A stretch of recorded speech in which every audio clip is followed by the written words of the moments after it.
오늘은 광야 길로 행할 때, 광야 길로 행할 때라는 제목으로 우리 하나님 말씀 우리 함께 나누고자 합니다. 지난주 금요 성령 집회 때 우리가 죄의 늪에 빠진 이 다윗, 다윗이 이제 범죄하는 내용을 우리가 같이 살펴보았습니다. 근데 하나님께서 그렇게 죄에 빠진 이 다윗을 그냥 놔두지 않으셨죠? 누구를 보냈죠? 나단을 보냈죠. 그래서 나단 선지자를 보내셔서 그를 그 죄의 늪에서 건져주시는 그 내용을 보았습니다. 그래서 다윗이 그 나단을 통해서 하나님께서 전해주시는 말씀, 그 말씀을 듣고 회개를 했죠. 그래서 그 회개가 다윗과 하나님과의 그 관계를 끊어질 뻔한 관계를 끊지 않고 다시 하나님과 관계를 맺을 수 있도록, 그죠? 그 회개의 길이 하나님과의 관계를 계속 지속시킬 수 있도록 그렇게 해주었죠. 하지만 이 다윗이 범한 죄에 대해서는 어떻게 하셨죠? 죄에 대해서는 반드시 그 죄값을 죄에 대한 책임을 져야 하죠. 그래서 하나님께서 다윗이 범한 죄에 대해서는 책임을 지도록 하나님께서 심판의 내용을 나단을 통해서 전해 주셨습니다. 그래서 그 심판의 내용이 크게 두 가지였어요. 여러분 기억하시죠? 첫 번째는 뭐예요? 그 하나님의 칼이, 그러니까 그 칼이 너희 집에서 뭐예요? 영원히 떠나지 않을 것이다. 두 번째는 너의 아내를 빼앗아 내 이웃에게 줄 것이다 하는 이 두 가지 이 심판의 내용을 다윗에게 전해 주셨습니다. 자, 근데 여러분 이 칼이 다윗의 집을 떠나지 않을 것이다. 그리고 다윗의 아내를 이웃에게 줄 것이다. 그 하나님의 심판은 사실 지금 당장 일어나는 사건이 아니었죠. 그죠? 우리는 알잖아요. 그죠? 다윗은 그 하나님의 이 심판의 하나님의 이 징벌의 이 내용을 들었을 때, 선포를 들었을 때 두려웠을 거예요. 그죠? 하지만 그 징벌이 당장에 주어지는 것은 아니었죠. 그래서 여러분 이거를 좀 우리가 좀 곰곰이 생각해 보면, 근데 우리는 이제 사무엘하를 다 보니까 이것이 결국은 그 칼이 결국 그 집에서 누구를 통해서 일어나는 거예요? 이 압살롬, 그죠? 압살롬을 통해서 결국 그 칼이 일어나게 되고 또 그의 모든 아내들도 이제 압살롬에 의해서 그렇게 빼앗기게 되는 이 내용들을 우리가 보게 되는데, 그런데 여러분, 그러니까 하나님께서 왜 다윗에게 이러한 심판의 이 징벌의 내용을 들려주신 것일까요? 여러분 어떻게 이해하세요? 그러니까 여기는 어떤 의미가 있을까? 너 그렇게 심판 받을 거야. 그러니까 아주 그냥 힘든 그 죄값 치르게 될 거야. 그렇게 그냥 예고하고 그것에 대해서 협박하고 그것에 대해서 두려움갖게 하시는 그런 내용이었을까요? 그런 마음이었을까요? 하나님께서 알려주시는 게 아니면은요 뭐였을까요, 여러분? 그러니까 여러분 어떠세요? 여러분에게 만약에 이런 사실 참 두려운 하나님의 심판의 저주일 수도 있고 징벌이 우리에게 이제 나에게 주어질 걸 생각하면 여러분 두렵잖아요. 그럼 여러분이라면 어떻게 앞으로의 삶을 어떻게 사시겠어요? 예? 어떻게? 그러니까 그거를 기억하고, 그런데 여러분 그렇게 나에게 징벌이 주어지니까 그냥 주어지는가 보다 하고 사실 거예요? 어떻게 하실 거예요? 하나님 긍휼을 베풀어 주세요. 예? 하나님 나 정말 잘못했거든요. 그러니까 하나님 어떻게 돌이킬 수 있지 않을까요? 하면서 여러분 그러지 않았을까요? 기도하지 않았을까요? 그리고 또 그런 일이 벌어질까 봐 노심초사하면서 그런 일이 벌어지지 않도록 그렇게 주의하면서 살아야 되지 않았을까요? 그래서 여러분 물론 하나님께서 이런 죄에 대한 심판을 하십니다. 하시지만 어떤 면에서 돌이켜 보면은요, 사실 이 심판은 바로 어떻게 행해야 될지는, 누구를 통해서 어떻게 이루어질지는 사실은 모르는 거예요. 칼이 임한다고 하지만. 그렇지만 이 말씀을 들었다면, 저와 여러분들이 만약 이런 상황이라면 그 말씀을 항상 기억하고 나의 삶을 항상 그 말씀에 비춰보면서 나의 상황, 나의 모든 형편들에서 하나님의 이러한 징계가 나에게 주어진다면 하나님 그때그때마다 뭐예요? 하나님께 회개하고 다시 하나님 앞에서 정말로 자복하고 하나님의 긍휼을 구하고 그렇게 살았을 것 같아요. 그래서 어떤 면에서는 여러분 하나님께서 우리에게 주시는 이런 징계, 어떤 심판의 내용은 그러니까 그것을 그렇게 줘서 하나님께서 정말 우리 집을 완전히 그렇게 피비린내 나는 그렇게 하나님께서 완전히 다 망하게 하시고 완전히 그렇게 망가지게 하시는 그런 하나님의 어떤 협박, 하나님의 어떤 그러한 정말 저주의 그런 선포일까요? 저는 그렇게 보지는 않아요. 예, 설사 그렇게 된다 할지라도 하나님 앞에서 하나님은 여러분 어떤 면에서는 하나님께서 하신 뜻, 하나님께서 하신 작정이 있어요. 있지만 그렇다고 하나님께서 그것을 하나님은 그런 마음을 내 사랑하는 자녀에게, 내 사랑하는 백성들에게 그런 저주를 심판해 주시지만 그거를 또 돌이키지 않으실 하나님이실까요? 만약에 우리가 정말 하나님 앞에서 자복하고 하나님 앞에서 정말 나의 삶을 놓고 하나님 앞에 정말 나의 삶을 다시 돌이키면서 하나님을 찾는다면, 긍휼을 찾는다면 우리 하나님은 그런 긍휼의 하나님이시기 때문에 그러니까 우리가 알지 못하는 그런 하나님의 어떤 방법이 있지 않을까요? 사실 여러분 하나님께서 그런 면에서 우리에게 보여주신 것이 저는 십자가라고 믿습니다. 여러분 그건 꼭 기억하십시오. 하나님의 공의와 그러니까 하나님의 정의와 하나님의 사랑은 반드시 같이 갑니다.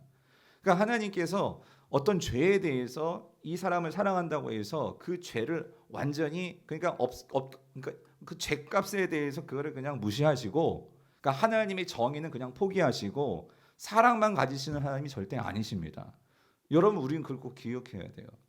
무슨 말이냐면 여러분 하나님께서 저와 여러분들의 죄를 용서해 주셨습니다. 여러분 믿으십니까? 그런데 여러분 하나님께서 그 죄를 용서해 주시기 위해서 그냥 그래 알았어 용서해 줄게 말로만 용서하셨습니까? 하나님께서 우리의 죄에 대한 그 정의, 하나님의 정의와 심판을 어떻게 행하셨습니까? 십자가에서 누구에게 그 심판과 그 하나님의 저주를 누가 담당하시고 책임지신 것이에요? 예수 그리스도가. 다시 말하면 우리는 우리의 죄에 대해서 그 하나님의 죄의 심판이 두려워서 벌벌 떨면서 하나님 앞에서 내가 바로 살겠습니다. 내가 벌 받을지 모르니까 이런 접근이 아니고요. 오늘 우리에게는 우리가 정말 하나님을 사랑하고 그래서 우리가 삶을 돌이키고 하나님의 말씀에 따라서 순종하면서 살아갈 수 있는 우리의 새로운 삶의 모습은 하나님의 이런 징벌, 너희 집에 칼이 떠나지 않을 거야. 너의 아내를 다른 이웃에게 빼앗기게 될 거야. 이 저주 때문에 이제 벌벌 떨면서 이런 일이 더 벌어지지 않도록 그래서 더 하나님 앞에 막 우리가 막 있는 거 없는 거 다 막 우리의 행위와 모든 것들을 그렇게 하나님께 그 벌벌 떨면서 그런 접근이 아니라 하나님은 우리에게 어떻게 하신 거예요? 이 저주와 심판을 내가 당해야 되는 이 모든 심판을 하나님께서 담당하심으로 그러니까 여러분 이게 우리가 얼마나 큰 은혜입니까? 그래서 우리는 그 은혜를 알기 때문에 그 은혜에 감격해서 감사해서 어떻게 하는 거예요? 그 주님을 따라하고 사랑하고 그 은혜에 합당한 삶을 살기 위해서 우리의 삶을 돌이키는 거죠. 사랑하는 성도님들, 하나님께서 분명히 우리 죄에 대해서 용서하십니다. 하지만 죄에 대해서는 반드시 책임을 물으십니다. 그런데 우리가 기억해야 되는 것은 죄의 책임을 물으시는데 그 죄의 책임을 물으시는 하나님의 방법은 우리가 생각하는 그런 방법을 뛰어넘으시는 그 죄의 책임에 대해서는 하나님 자신이 그 모든 것들을 아들을 죽이시면서까지 그 책임, 하나님의 정의를 보여주시는 그런 하나님이신 거 우리가 기억해야 한단 말이죠. 그런 면에서 오늘 이 다윗에게 주어진 이 저주, 하나님의 심판을 우리가 생각한다면 다윗은 어떤 면에서 하나님은요, 이러한 하나님의 심판에 대한 이런 심판이 있을 거야 하는 것을 기억하게 하셔서 앞으로의 다윗의 삶이 더 하나님 앞에서 하나님을 더 생각하고 더 하나님 앞에서 더 겸손하고 그 하나님을 더 사랑하고 하나님의 긍휼을 구하고 어떤 면에서는 그 하나님께서 이 다윗을 저는 그렇게 묵상을 해요. 붙들어 놓기 위한 누구에게? 하나님께 더 가까이 하나님으로 더 끌어당기시는 하나님의 그런 뜻이 아니었을까? 그런 생각을 해봅니다. 그런 차원에서 우리가 오늘 말씀과 앞으로 이어지는 이 압살롬의 이야기를 보면은요 조금 아쉬운 거예요. 안타까운 거예요. 그게 뭐냐면 결국 오늘 우리가 사무엘하 15장을 우리가 쭉 새벽에 있지 묵상을 했잖아요. 묵상을 하시면서 결국은 이 압살롬이 결국은 이 다윗의 가정에 이 피비린내 나는 이 칼, 이 가정을 아프게 하는 그 칼자루가 결국 이 압살롬을 통해서 휘두르게 되어진다는 거죠. 그런데 여러분 잘 아시죠? 왜 이런 일이 일어나게 된 것일까? 거기에는 사실 이 다윗의 좀 안타까운 실수가 있더라고요. 또 살아가면서 또 어쩔 수 없었던 이 다윗의 그 실수. 그게 뭐냐면 정말 하나님 앞에서 우리도 마찬가지예요. 이 죄에 대해서, 이 죄값에 대해서 하나님께서 용서해 주시면 우리는 죄를 아파해야 돼요. 그리고 죄에 대해서 심각성을 우리는 인식해야 돼요. 그런데 다윗이 놓친 건 뭐냐면 여러분 이렇습니다. 그 압살롬이 결국 이렇게까지 된 데에는 사실 암놈이 이 압살롬의 동생 다말, 이복 동생 다말을 범했잖아요. 그랬을 때 이 결국은 이 암놈에 대해서 그렇게 압살롬은 아버지가 이 부분에 대해서 어떻게 조치를 취해주고 이 암놈의 죄에 대해서 따끔하게 혼을 내주든지 암놈이 지은 죄에 대해서 죄값을 물으든지 해야 되는데 여러분 이 아버지가 어떻게 했어요? 수수방관이었어요. 그냥 너 어떻게 그럴 수 있어? 그리고 끝이에요. 예. 죄를 범했는데 그러면 거기에 대해서 하나님께서 분명히 그 죄에 대해서 책임을 물으시죠. 그렇다면 이 죄에 대한 책임에 대해서 여러분 분명히 기억하세요. 용서와 책임을 묻는 것은 다르다고요. 우리가 그 사람을 용서해야 돼요. 하지만 그 사람이 그 죄에 대한 분명히 이것이 잘못된 것이라는 것을 알 수 있도록 그거를 깨우치고 그것을 가르치지 않는 것은 그건 정의롭지 못한 거예요. 그런 면에서 다윗은 그에게 있어서 이 부분에 대해서 다윗이 놓쳤단 말이죠. 근데 또 한편 압살롬이 결국은 암논을 죽였어요. 그래서 압살롬이 도망을 칩니다. 도망을 치고 1년의 그런 과정 속에서 근데 다윗의 또 잘못이 뭐죠?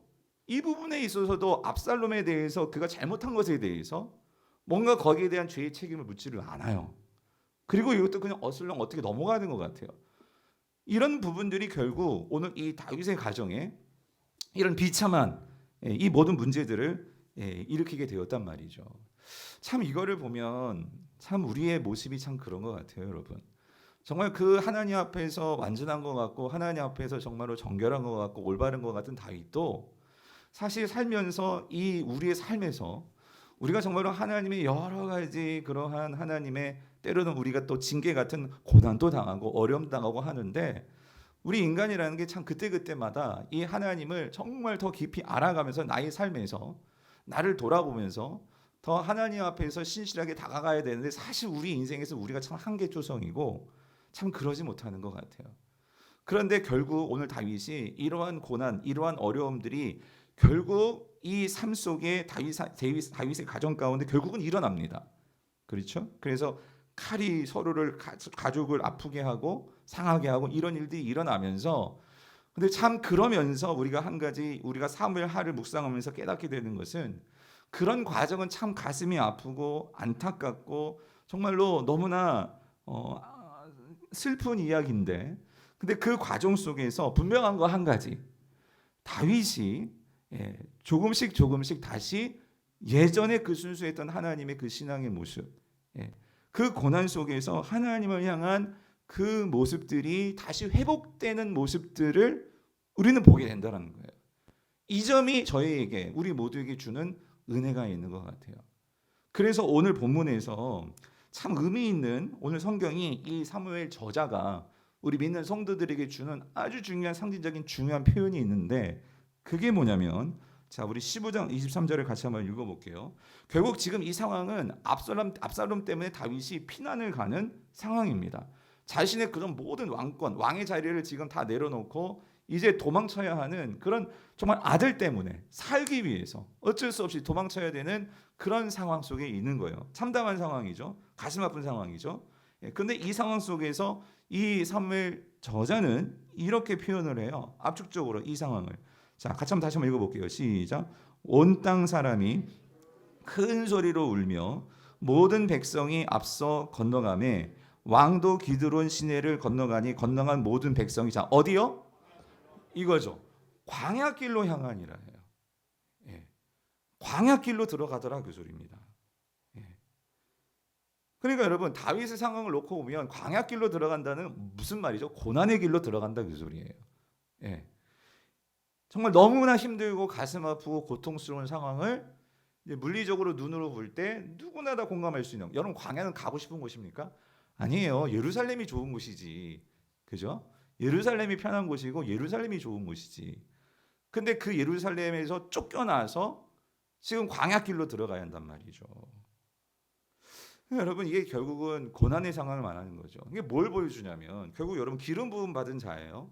하나님께서 세우신 왕의 자리에 있는 왕이 다윗이었죠. 그런데 그렇다고 그러니까 다윗의 인생에서 놓고 보면 참 우리가 11장을 기점 놓고 그 이전까지 사무엘 하는 참 다윗에게 모든 것이 태평천하 모든 것이 승승장구 이제 모든 것이 정말 평안함의 그 극치로 그렇게 가다가 11장 이후로 이제 계속해서 상황적으로는 추락하는 고난의 상황의 연속이란 말이죠.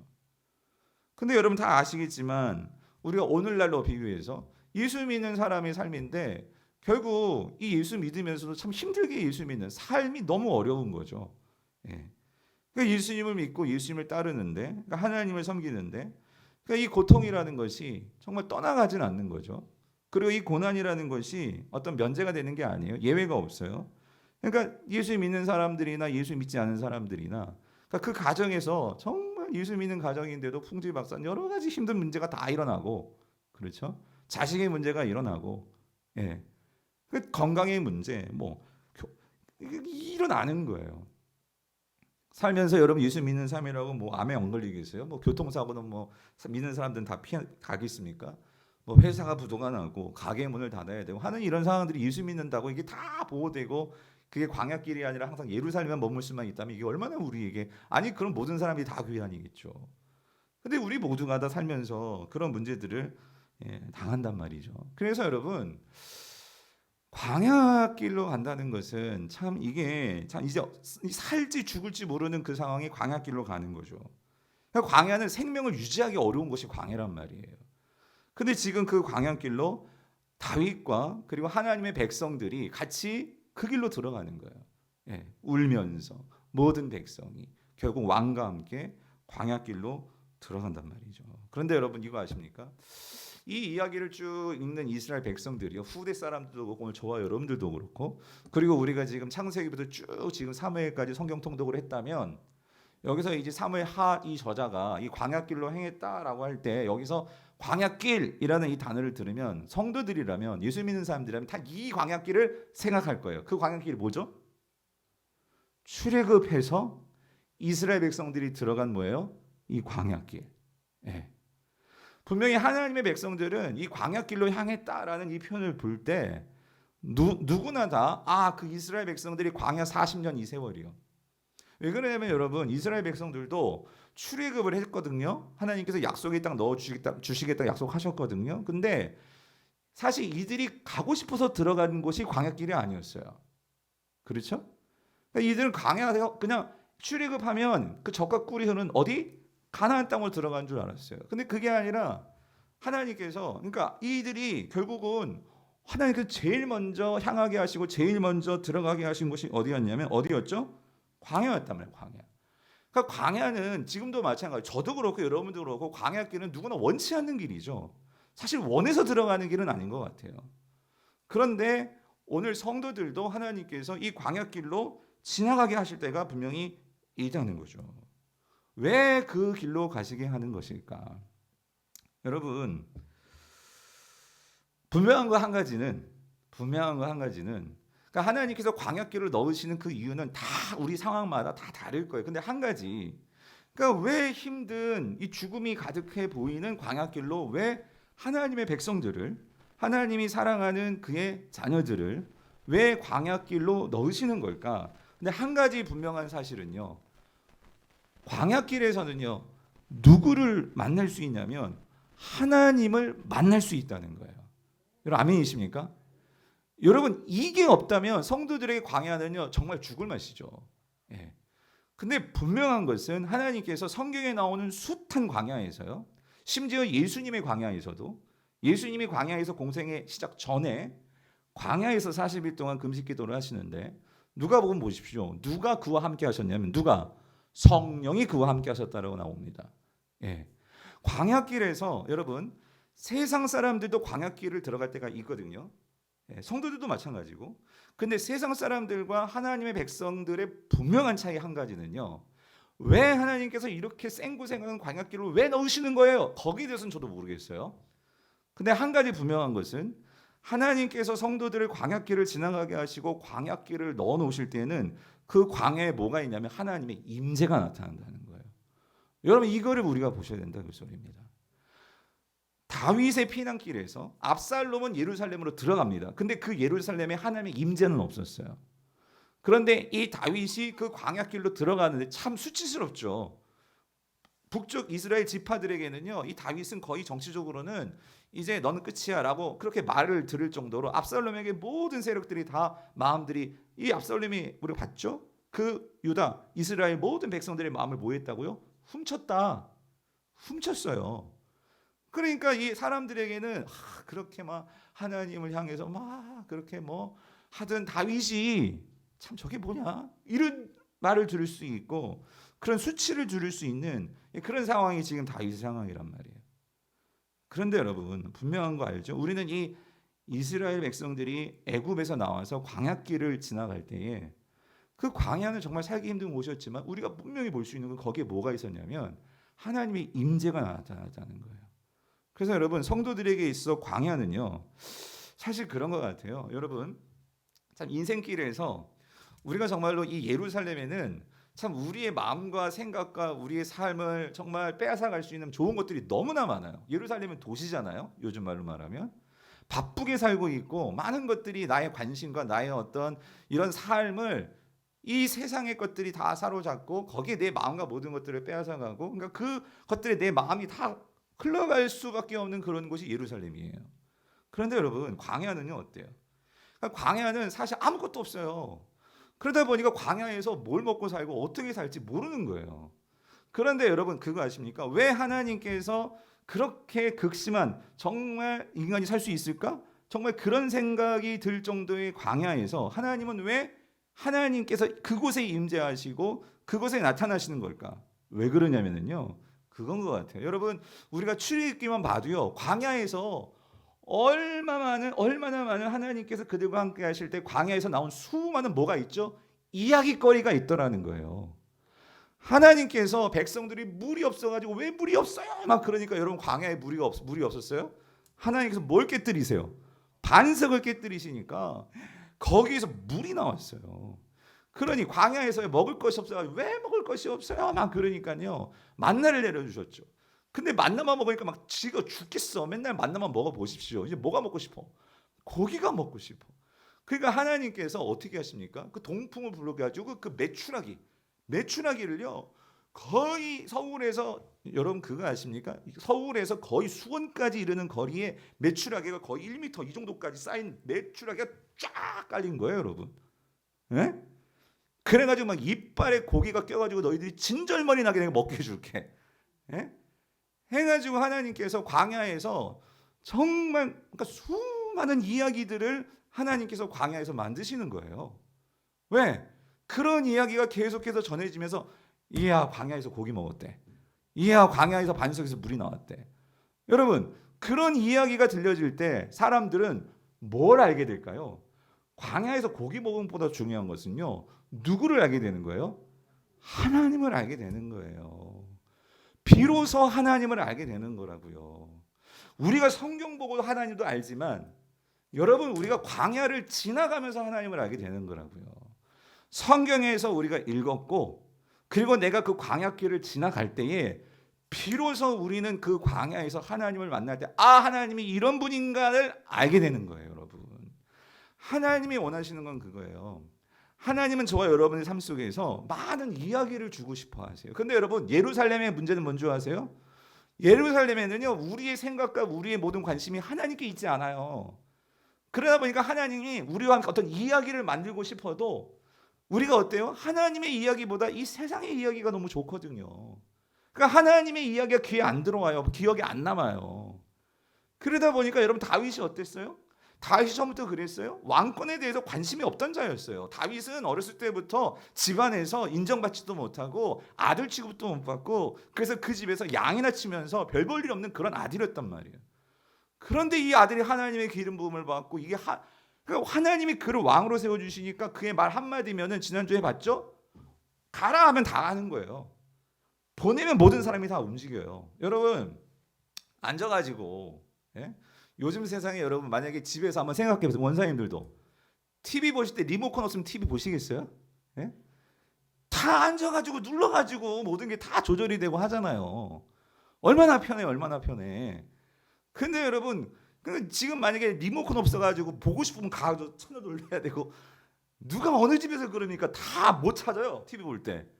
못 찾아요? 리모컨 찾잖아.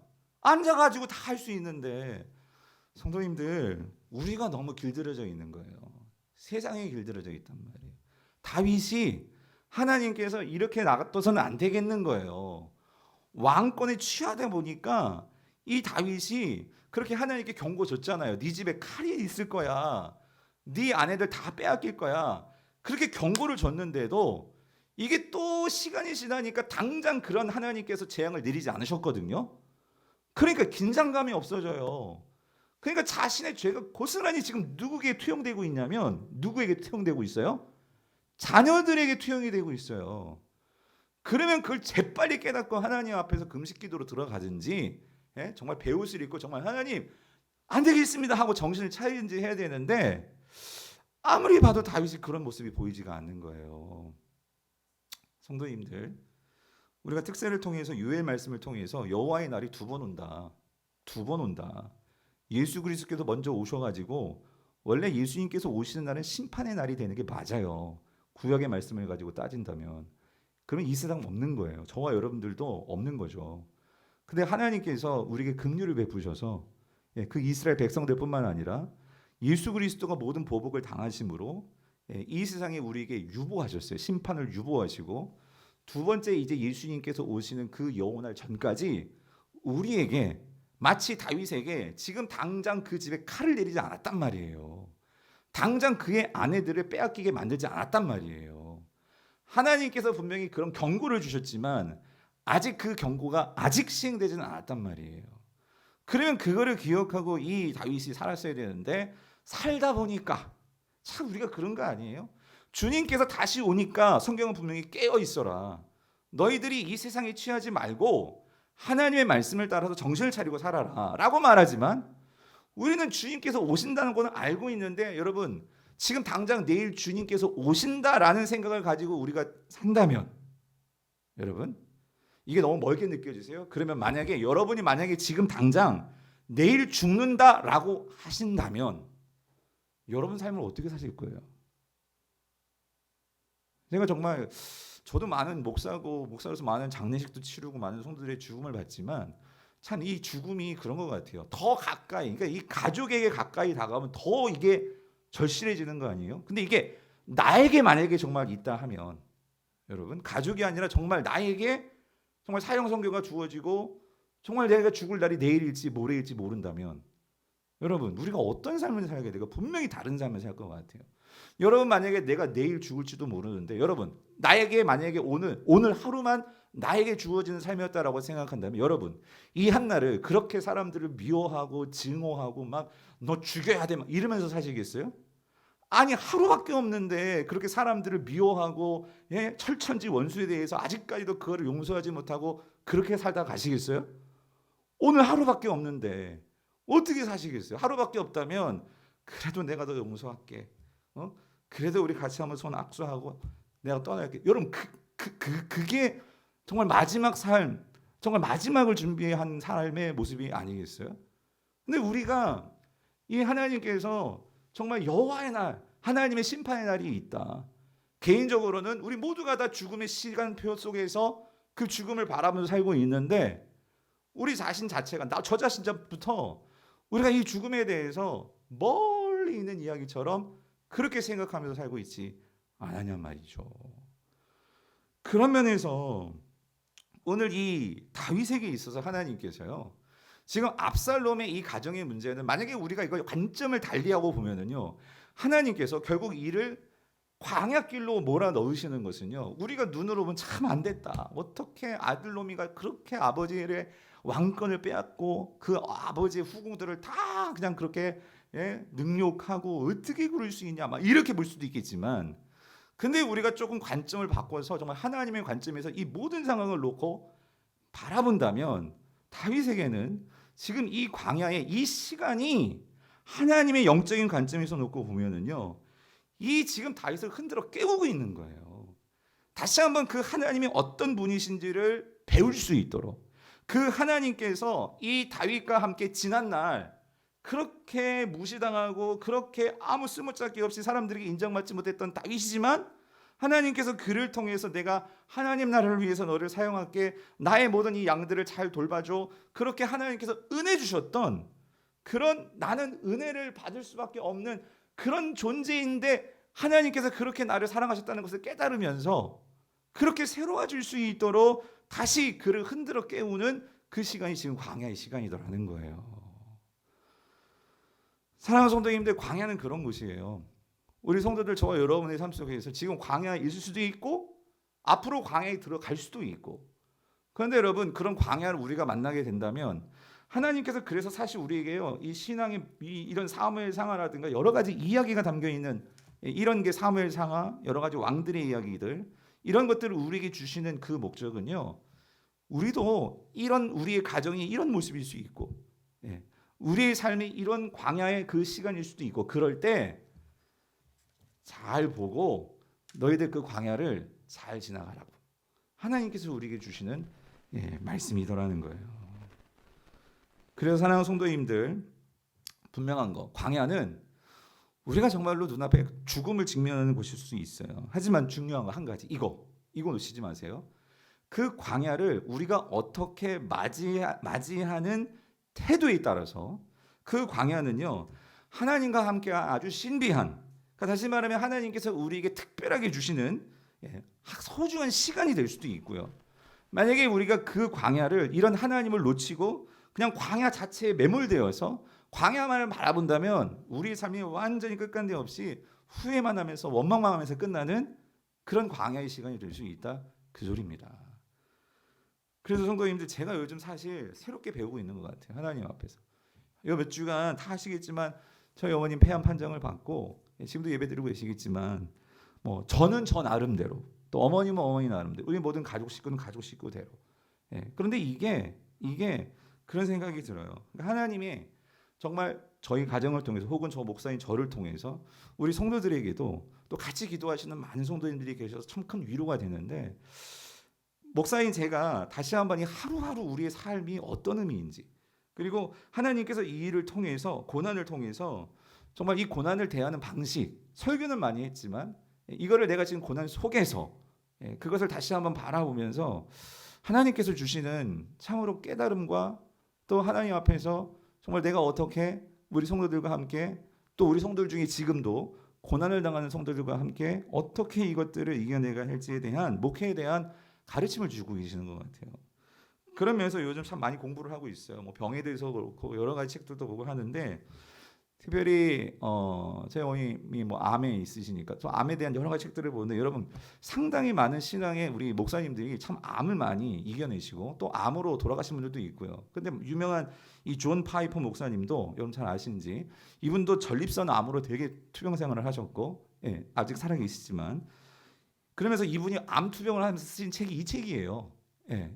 이거는 그냥 본인이 직접 암 투병을 하시면서 쓴 책이니까, 뭐라고? 암을 낭비하지 마세요. 이게 무슨 소리야? 제가 맨 처음에는요. 그래서 이 책을 읽었는데 책에 이런 내용이 나와요. 주께서 암을 허락하신 목적은 우리 마음을 완전히 무너뜨려 순전히 하나님만 의지하게 하려는 것입니다. 암 치료에 대해 아는 것은 잘못이 아닙니다. 문제는 하나님이 아닌 다른 것에 마음을 모조리 빼앗기는 것이지요. 하나님 외의 것을 더 알고자 하는 마음은 믿음이 약할 때 생기는 증상입니다. 우리는 암을 이용해 실존하시는 하나님을 알고자 하는 마음에 불을 붙여야 합니다. 교만, 탐욕, 정욕, 미워함, 용서하지 않음, 성급함, 게으름, 이러한 것들은 암에게는 이런 끈질긴 죄악을 죽일 수 있는 힘이 있습니다. 여러분, 무슨 암이 있는 사람이 교만하겠어요, 여러분? 내가 암에 걸렸는데 무슨 정욕을 품고 여러분 그렇게 살 수 있겠냐고요. 그 말이에요. 그러니까 오히려 암은 이런 죄를 뭐 할 수 있다고? 끊을 수 있는 뭐가 있어요? 힘이 있습니다. 이제부터 암과 사투를 벌인다고 생각하지 말고 암을 이용해 죄악과 싸운다고 생각해 보세요. 세상 어떤 일도 결코 우연히 일어나지 않습니다. 어떤 상황을 만나든지 거기에는 주권자 하나님의 뜻이 있습니다. 이처럼 암에 걸릴 때는 위기가 아닙니다. 오히려 하나님의 영광을 증거할 기회입니다. 주님을 만나는 그날까지 건강과 질병 그 무엇도 낭비하지 않고 하나님의 영광을 위해 모든 것을 사용하기 원합니다. 그래서 암을 낭비하지 마세요. 그러니까 어떤 사람에게는 암은 인생을 낭비하고 내가 왜 암에 걸렸지? 내가 사모인데, 내가 목사인데, 내가 사역하는데 왜 하나님은 나에게 암을 주셨어? 하나님 계신 거야? 막 이렇게 하면서 어떤 사람들은 정말 신앙에 파손되는 사람도 있을 거예요. 그런데 이 존 파이퍼 목사님 같은 경우에 당신이 암에 걸리시면서 투명생활을 하시면서 깨달은 건 뭐냐면 나의 삶이 모든 것이 하나님께로부터 하나님께로 와서 하나님께로 간다면 그럼 이 암조차도 하나님께서 주셨다면 이거 낭비하지 않고 이걸 어떻게 쓸 수 있을까? 이거 고민하시는 거죠. 근데 여러분 우리가 너무 잘 알고 있는 여러분 교회 오빠 여러분 다 영상 한 번씩 보셨을 거예요. 아시죠? 2019년에 한국 교회에 많은 감동을 주었던 2020년대 영화로도 나왔어요. 이 이관희 집사님 벌써 한 4주가 되었나? 6주가 되었나? 아무튼 이 교회 오빠 이분이 대장암 사기였잖아. 대장암 사기로 결국은 12차례 항암을 하시고 결국은 하나님의 부름을 받으셨어요. 근데 참 이게 인생이 그래요. 남편이 대장암 사기인데 그렇게 병수발하던 아내도 어떻게 되었어? 여러분 잘 아시죠? 혈액 림프암 사기. 부부가 똑같이 암에 그냥 그게 걸린 거예요. 그래서 같이 그렇게 항암하면서 그런 시간들을 보냈는데 결국은 남편은 그렇게 먼저 세상을 떠났지만 어떤 면에서 지금 생각해 보면 그 아내 정말 철 모르고 정말 믿음 약했던 아내가 이 남편의 병수발을 하면서 이런 과정을 통해서 지금 얼마나 많이 믿음이 성장돼서 또 그렇게 하나님을 위해서 지금 많은 그런 암 환우들을 위해서 정말 그들을 격려하고 또 상담해주고 그런 일을 하고 있더라고요. 자, 근데 여러분 이 교회 오빠라는 책 저희 밑에도 있어요. 있는데 그 책에 보면 이 이관희 씨가 그 암 투병하면서 이렇게 말하는 부분이 있어요. 내가 왜 암이 고마운지 이렇게 말씀하셨더라고요. 내 마음과 내 영혼의 상태에 대해서 좀 더 진지하게 바라보고 또 영적으로도 건강해지기 위해서 노력하는 첫 발걸음을 뗐다는 것. 그 부분에 있어서는 암을 만나고 투병하는 이 과정이 고맙습니다. 그러니까 여러분 이게 제가 그냥 볼 때 대단하다 이렇게 생각했지만 직접 내가 암 환우를 같이 가족 중에 갖고 있고 혹은 여러분 중에 내가 만약에 이런 암에 걸렸는데 이런 고백을 할 수 있을까?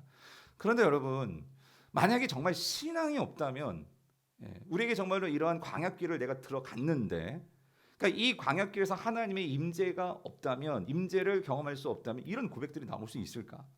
그래서 결국 이분이 그때 여러분 다 보신 분들 계시죠? 이 다큐멘터리를 PD가 찍어서 만들었어요. 모든 이제 그 임종하는 순간까지 3년의 여정들을 항암을 하면서 여러 가지 고통. 그런데 이 PD가 예수님 믿지 않는 PD였잖아요. KBS PD.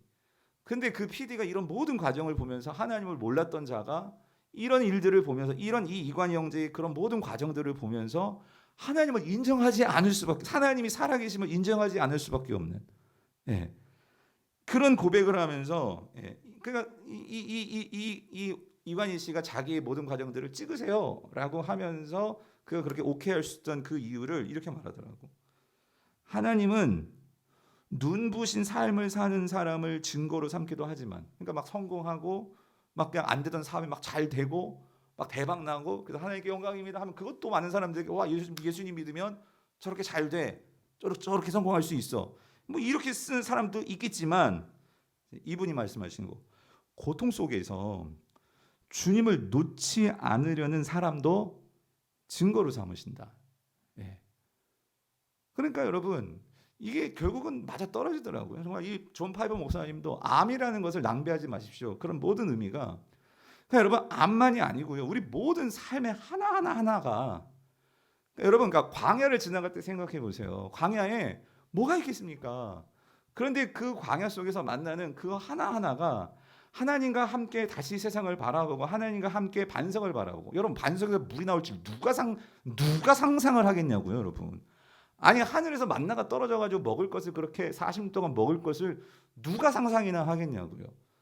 근데 하나님과 함께 걸어가니까 그 안에서 내가 생각하지 못했던 하나님의 임재와 하나님의 도움을 바라보니까 거기에서 뭐예요? 새로운 길들과 새로운 삶의 의미들이 생겨나게 되다는 거죠. 여러분 이게 결국 저도 그렇고 여러분들도 그렇고 우리가 이 세상을 살아가는, 그러니까 광야 같은 그런 삶이라도 우리가 광야를 살아낼 수 있는, 그것이 성도들에게만 주어지는 축복이 아니겠습니까?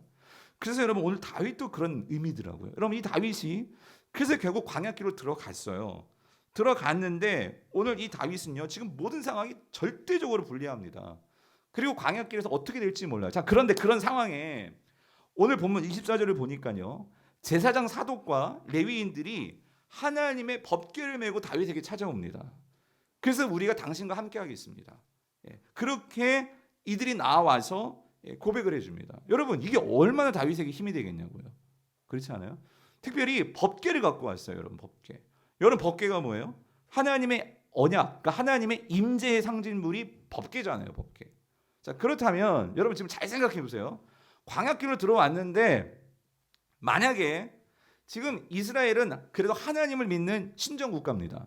그렇다면 이 제사장들이 하나님의 법궤를 가지고 다윗을 따른다면 아무리 압살롬이 여론전에서 승리했다 할지라도 어쨌든 이 이스라엘 백성들은 여호와 하나님의 백성들이기 때문에 법궤가 다윗에게 있다라고 한다면, 그래서 만약에 다윗이 이 제사장들이 나를 따르고 지금 여호와의 법궤가 압살롬에게 있지 않고 나에게 있으니까 내가 하나님께서 정화를 세우신 왕이다 하는 그것을, 이 법궤를 가지고 만약에 다시 판국을 내가 뒤집겠다 한다면 얼마든지 이 우리의 정치적인 그런 수완으로 이 법궤를 이용해서, 여러분 법궤가 뭐예요? 법궤가 가지고 전쟁터에 나아가고 법궤를 가지고 항상 그렇게 이스라엘 백성들이 했잖아요. 그럼 얼마든지 다시 어때요? 광야로 들어가지 않고 어디로 들어가? 예루살렘으로 가서 그 반란 세력들 다 진압하고 하면 얼마든지 그럴 수 있어요. 자, 근데 여러분 중요한 건 이거예요. 오늘 우리가 살아가면서 이런 고통의 고난의 순간들을 겪으면서 이 다윗이 바뀌었구나, 변하는구나, 그거를 볼 수 있는 대목이 뭐냐면은요. 뭐라고 말하냐면, 자 25절을 보니까, 그냥 24절 뒷부분을 보니까 이렇게 얘기하죠. 자, 법궤를 내려놓고 암의 아들도 올라와서, 자 백성들이 다 나왔는데 25절 보세요. 왕이 다윗이 자 사독에게 이르되 어떻게 하래요? 보라, 하나님의 궤를 다시 어디로? 여기 성은 어디예요?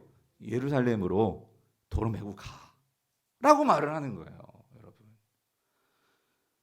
이 점이 지금 다윗이 지금 돌아가는 모든 것을 바라보면서 지금 다윗이 뭘 깨닫고 있냐면 이 모든 것의 구원과 모든 것의 이 주권이 결국은 누구에게 있어요? 하나님께 있다는 것을 인정을 하고 철저히 이제 내가 어떤 길을 걷겠습니까? 광야길을 걷겠습니다. 그 광야길을 받아들였다 그 소리입니다. 그래서 여러분 25절 보니까, 자 이거 가장 중요한 거 25절 26절 같이 한번 읽어볼게요. 그 다음 저기 뭐라고 말해? 노란색 읽어볼게요. 시작. 만일 내가 여호와 하나님 앞에서 은혜를 입으면 도로 나를 인도하사 내게 그 궤와 그 계신 데를 보이시리라. 무슨 말이에요? 돌아가게 하시는 것도 누구예요? 하나님이시고. 26절. 그러나 그가 이와 같이 말씀하시기를 내가 너를 어떻게 기뻐하지 아니한다 하시면 종이 여기 있사오니 선이 여기시는 대로 내게 어때요? 행하시옵소서. 우리 찬양도 있잖아요. 내 주여 뜻대로 어떻게 해요? 행하시옵소서예요. 여러분 다 광야에서 나오고 싶잖아요. 그렇죠? 그런데 오늘 이 다윗은요 뭘 신뢰했냐면 하나님의 선하심을 신뢰하기로 마음먹은 거예요. 하나님이 나를 다시 돌이키게 하시든 나를 다시 어떻게 하나님의 선한 뜻으로 일하시든 이제 하나님께 모든 것을 맡기고 하나님만 바라보겠습니다. 다시 말하면 여러분 너무나 잘 알죠. 이스라엘은요 이 법궤를 가지고 별의별 짓을 다 했어요. 사실 부족같이 법궤를 앞세우고 막 전쟁해서, 그렇잖아요. 그렇게 하나님을 이용해 먹으려. 간단히 말하면 하나님, 내가 더 이상 이제 하나님을 이용해 먹지 않겠습니다. 나는 온전히 하나님의 도구일 뿐이고 하나님께서 말씀하시는 대로 나는 순종하겠고 하나님께서 이런 나의 풍지박상난 나의 가족이지만 가정이지만 하나님의 뜻에 맡기겠습니다. 온전히 하나님 뜻에 순종하겠습니다. 다윗이 바뀌었단 말이죠. 뭐예요? 예전의 모습. 뭐예요? 겸손을 보이더라 그 소리입니다. 하나님 앞에서 다윗을 선택했던 이유는 하나님이 다윗이 뭐 했기 때문에? 겸손하기 때문에 택하셨던 거거든요. 근데 이 다윗이 이 왕물 좀 먹더니만 아주 그냥 교만해진 거예요. 어떤 면에서 하나님께 묻지도 않고, 그렇잖아요. 근데 이제 다시 이런 모든 일련의 과정을 거치면서 어때요? 겸손해지기 시작했어요. 그리고 이뿐만이 아니죠. 이 상황에서 뭐해요? 기도하기 시작합니다. 여러분, 이 다윗이요, 사실 보면은요, 바로 이어지는 말씀인데요. 여러분 31절에 같이 한번 읽어볼게요. 31절 같이 읽어봅시다. 시작. 어떤 사람이 다윗에게 알리되 압살롬과 함께 무만한 자들 가운데 아히도벨이 있나이다 하니에요. 여러분 이게요, 다윗에게 엄청난 충격인 거 아십니까, 여러분? 무슨 말이냐면 다윗에게서 아히도벨은요, 아히도벨은 사실 나쁜 사람이 아니었어요. 물론 모든 사람이 나쁜 사람은 아니지만, 그러니까 아히도벨과 다윗의 관계는요, 다윗이 힘들고 어려울 때 상담 만든 자가 아히도벨이었습니다. 그러니까 아히도벨은 그만큼 식견과 인격과 신앙도 그렇고 다윗의 어떤 길을 제시해주고 상담해줄 수 있는 그런 다윗이 신실하게 따르고 의지하던 그런 모략가이면서 다윗의 그런 모사, 그런 자가 아히도벨이었어요. 그런데 지금 어떤 소리가 들려오냐면 그 아히도벨이 뭐예요? 누구 편에 섰다고요? 압살롬에게 갔다는 거예요. 여러분, 이 얘기를 들었을 때에 여러분 다윗의 마음이 어땠을까요? 여러분이 정말로 믿고 이 사람은 정말 내 사람이야, 정말 이 사람은 나와 함께해, 그렇게 믿었던 사람이 여러분을 배반하고 다른 사람에게 갔다. 그런 얘기 들으면 어떠시겠어요? 어떤 마음이 드시겠어요? 다른 경우 이런 경우도 할 수 있겠죠. 나는 정말 건강하고 전혀 몸에 이상이 없었어. 근데 어느 날 갑자기 건강이 나를 떠나간 거예요. 그런 상황만 되돌아내고 모든 것을 다 잃은 것 같고 밥맛도 잃고 어떻게 사나? 여러분 그게 우리 아니에요?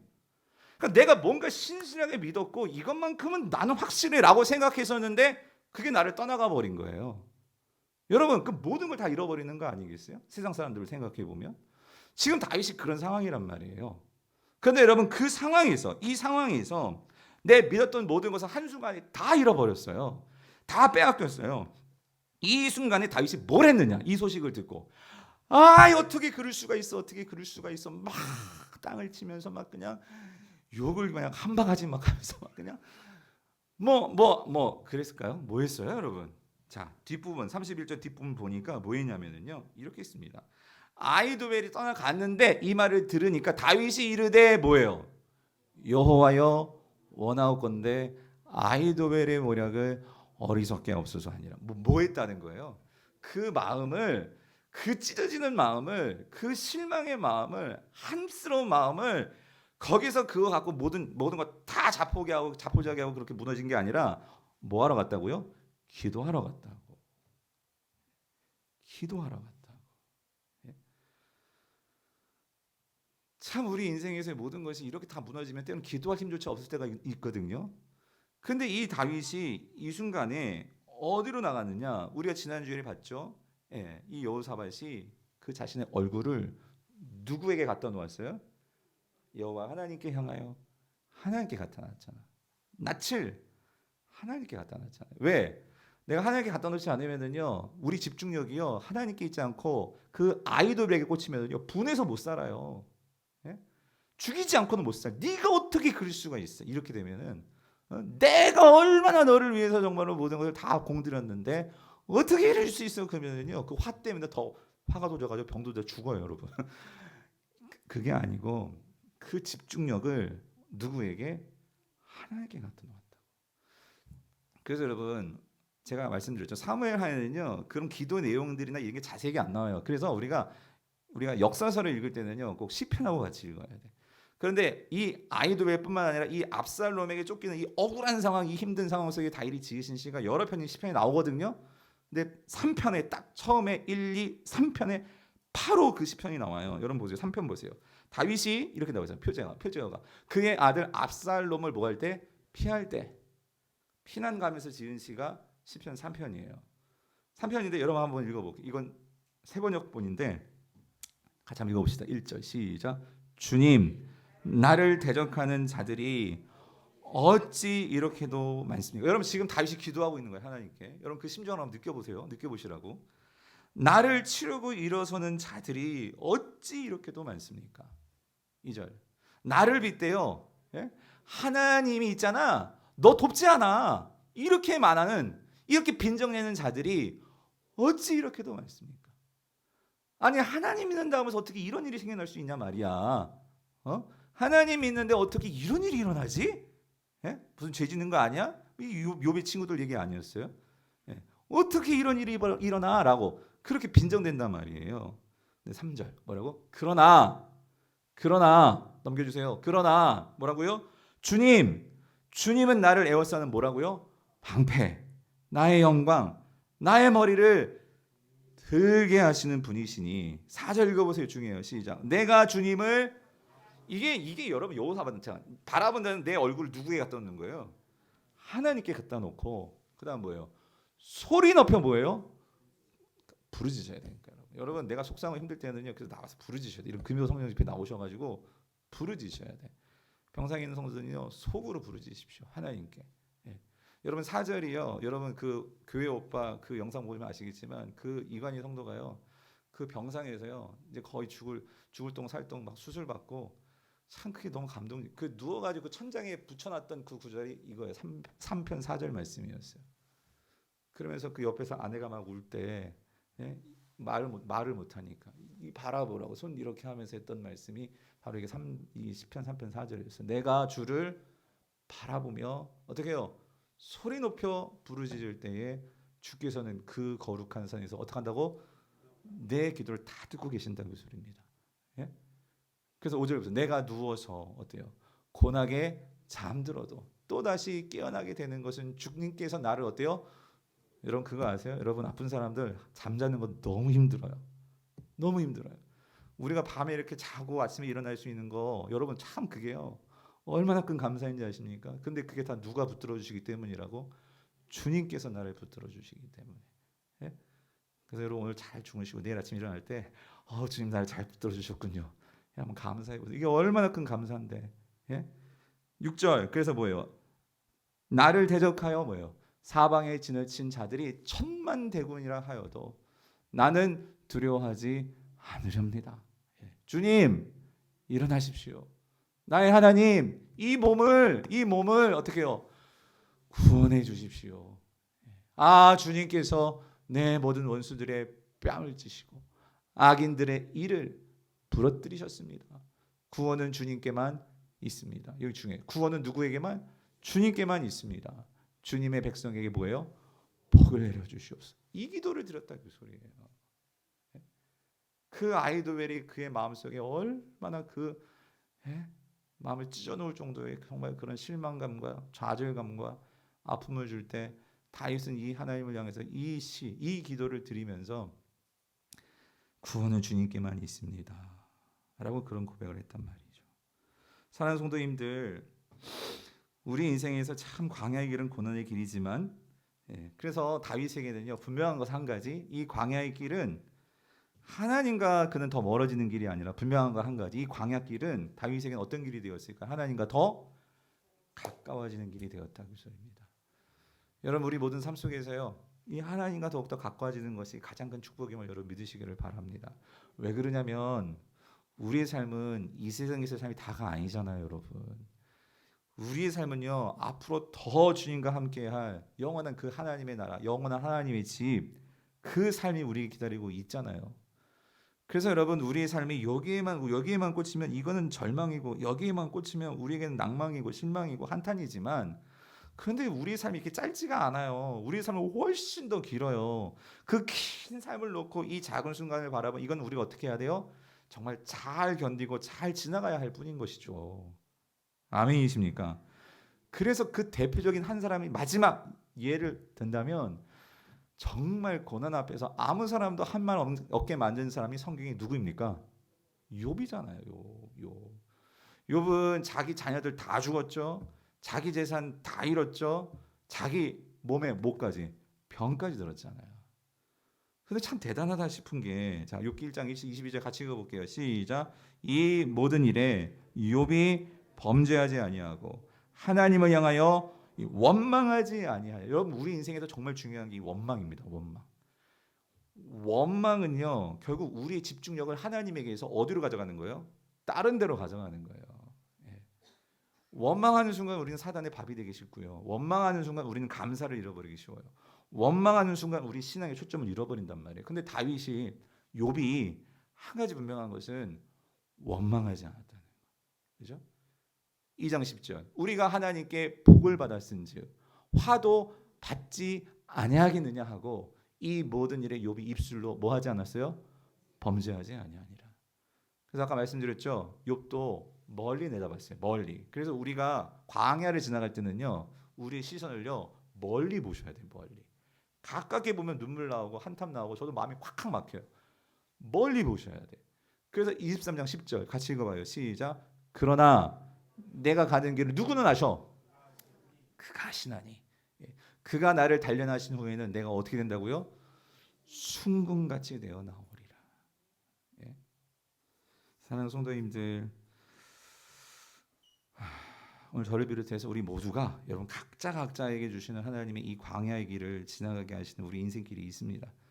그 상황 속에서 그 상황에 사로잡히지 마시고 오늘 지금까지 여러분 살아온 날들을 생각해 보세요. 힘든 날도 많았지만 하나님께서 얼마나 많은 우리에게 은혜를 주셨습니까? 그리고 하나님께서 더 큰 은혜를 주시고자 하나님의 기업에 우리가 참여하게 하시고 이번 주일에 설교하겠지만 여러분 다 도장 찍어 나왔어요. 넌 누구 것? 내 거라고 성령으로 인쳐놔 주셨어요. 예, 그런 우리를 그냥 버리시겠습니까? 우리가 그 믿음 가지고 주님 앞에서 믿음으로 나아가는 저와 여러분들 될 수 있기를 간절히 바랍니다. 그리고 저는 개인적으로 뭐 저희 어머니도 그러겠지만 저는 그래서 요즘 이 다윗도 뭐 욥도 그들의 본인의 신앙이지만 왜 목회자의 가정에 이런 고난들을 주시는 걸까? 근데 여러분 아까 우리 존 파이퍼 목사님이나 또 이번에 제가 또 이런 설교 준비하고 또 여러 이런 일을 겪으면서 참 상당히 목사님들 중에도 정말 그런 투병 생활을 하시면서 그래서 그 과정 속에서 하나님 주신 은혜들을 같이 성도들과 나누고 그러면서 성도들의 삶도 더 그 교회가 더 은혜가 더 깊어지고 하는 그런 많은 사례들이 참 있더라고요. 예, 그래서 요즘 제가 새롭게 깨닫는 말씀이요 고린도후서 1장 6절인데 이거 같이 한번 읽어볼게요. 시작. 우리가 환난 당하는 것도 너희가 위로와 구원을 받게 하려는 것이요 우리가 위로를 받는 것도 너희가 위로를 받게 하려는 것이니 이 위로가 너희 속에 역사하여 우리가 받는 것 같은 고난을 너희도 어떻게 견디게 하느니라. 그러니까 여러분 저는 괜찮고요. 하여튼 우리 뭐 원로 사모님도 그렇고 특히 원로 사모님을 위해서 많이 기도해 주시고요. 그러니까 그거 같아요. 지금 뭐냐면 다윗이 그거예요. 왜 바울이요. 왜 그렇게 주님을 선포하면 그러니까 복음을 증거하면서도 수많은 고난을 당했잖아요. 바울이 고백하는 것은 그거였어요. 왜 하나님께서 복음을 전하는데 왜 이렇게 수많은 육체의 가시를 주시고 그랬잖아요. 그죠? 그래서 이 가시를 좀 빼주세요. 하나님께 기도하는데 그걸 안 빼주신단 말이에요. 그리고 고난을 당하면서도 복음을 전하는 왜 그럴까 생각해봤는데 다윗은 그거라는 거죠. 내가 이렇게 환난을 당하는 거 오히려 그 환난이 성도들에게 뭐가 되느냐? 위로가 되더라는 거예요. 예. 다시 말하면 예수 그리스도가 그런 고난을 당하심으로 우리가 그분을 통해서 우리가 힘을 얻고 위로를 얻는 것처럼. 그렇죠? 그래서 여러분 고난은 그런 것 같아요. 하나님께서 우리 모두에게 그래서 여러분 고난은 혼자서는 견뎌내긴 정말 힘들게 고난인 것 같아요. 예, 목사도 그렇고 성도도 그렇고 우리 모두가 다. 그래서 정말 진짜 성도님들이 이렇게 기도해 주시는 것이 얼마나 큰 힘이 되는지 몰라요. 그런데 그러면서 저 또한 다시 한번 느꼈어요. 우리 성도들에게도 정말 목사가 기도해 주고 성도들이 함께 그 성도들을 위해서 기도해 주는 게 얼마나 그 성도들에게 힘이 될까 하는 것을 다시 한번 깨닫습니다. 예, 그러면서 이게 환난이라는 것이 서로에게 뭘 줄 수 있어요? 위로를 줄 수 있다. 그리고 그 고난 속에서 그 위로를 통해서 우리가 함께 뭐 할 수 있게 해줘요? 견딜 수 있게. 그래서 하나님께서 이런 모든 일들을 통해서 저를 새롭게 할 뿐만 아니라 우리 모두를 새롭게 하시고 하나님께서 강북 우리 교회를 또 새롭게 하실 것을 믿습니다. 그런 부분에서 우리 모든 성도들 가정에도 이런 하나님의 은혜와 위로가 있기를 간절히 축원합니다.